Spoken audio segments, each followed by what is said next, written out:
Bagaimana cara menyusun arahan pemanfaatan ruang dan ketentuan pengendalian pemanfaatan ruang wilayah kota? Arahan pemanfaatan ruang wilayah kota merupakan arahan pengembangan wilayah untuk mewujudkan struktur dan pola ruang sesuai dengan RT RW kota melalui kesesuaian kegiatan pemanfaatan ruang, indikasi program utama jangka menengah 5 tahunan, dan pelaksanaan sinkronisasi program pemanfaatan ruang. Ada 4 fungsi arahan pemanfaatan ruang. Pertama, acuan bagi pemerintah dan masyarakat dalam pemrograman pemanfaatan ruang.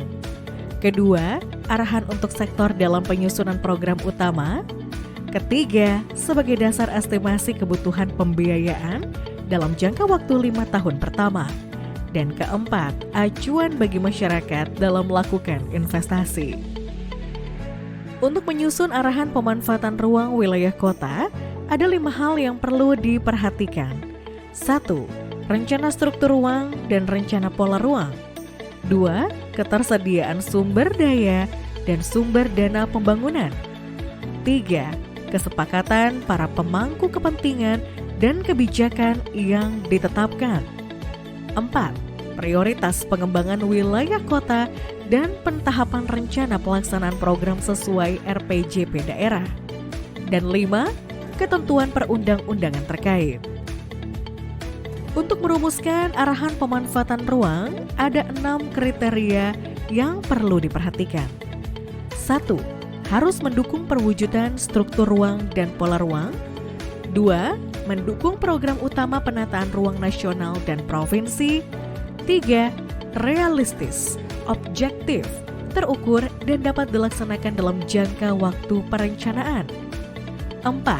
Konsisten dan berkesinambungan terhadap program yang disusun, baik dalam jangka waktu tahunan maupun 5 tahunan. 5.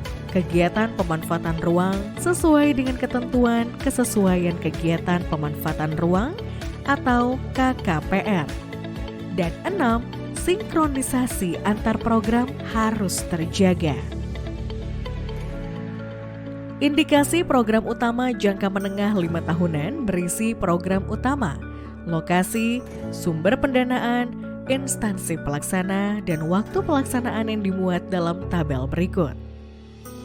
Selanjutnya, ketentuan pengendalian pemanfaatan ruang wilayah kota.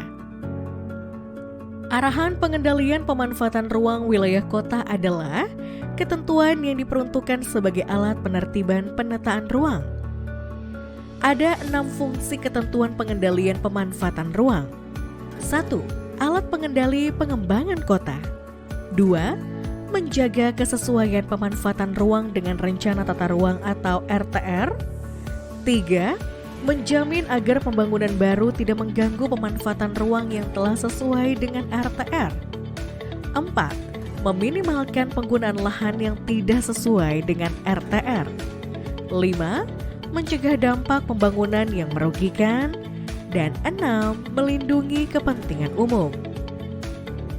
Untuk menyusun ketentuan pengendalian pemanfaatan ruang wilayah kota, ada 4 hal yang perlu diperhatikan.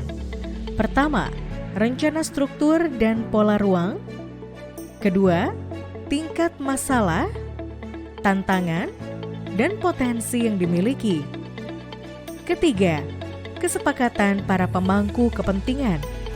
Dan keempat, ketentuan peraturan perundang-undangan terkait.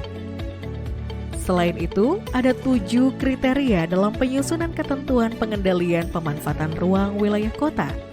1. Berdasarkan rencana struktur dan pola ruang. 2. Mempertimbangkan kawasan strategis kota. 3. Mempertimbangkan permasalahan, tantangan, dan potensi yang dimiliki. 4. Terukur, realistis, dan dapat diterapkan. 5. Mempertimbangkan aspirasi masyarakat dalam penetapannya. 6. Melindungi kepentingan umum. Dan 7. Mengacu pada peraturan perundang-undangan. Lalu apa saja muatan ketentuan pengendalian pemanfaatan ruang wilayah kota? Arahan pengendalian pemanfaatan ruang wilayah kota memuat ketentuan umum zonasi kota, ketentuan insentif dan disinsentif, arahan sanksi, dan penilaian pelaksanaan pemanfaatan ruang.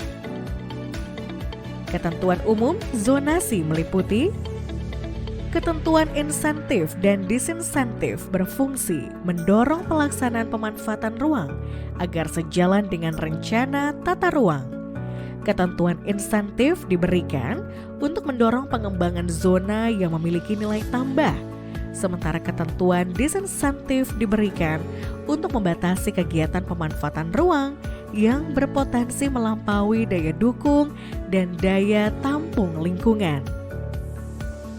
Terakhir, arahan sanksi berfungsi sebagai perangkat atau upaya pengenaan sanksi administratif yang diberikan kepada pelanggar pemanfaatan ruang.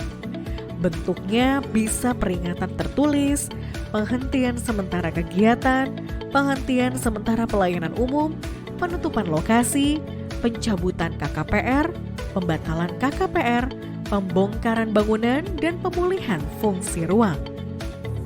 Bagaimana? Sudah tahu kan apa saja muatan arahan pemanfaatan ruang dan ketentuan pengendalian pemanfaatan ruang wilayah kota? Yuk, pelajari dengan baik.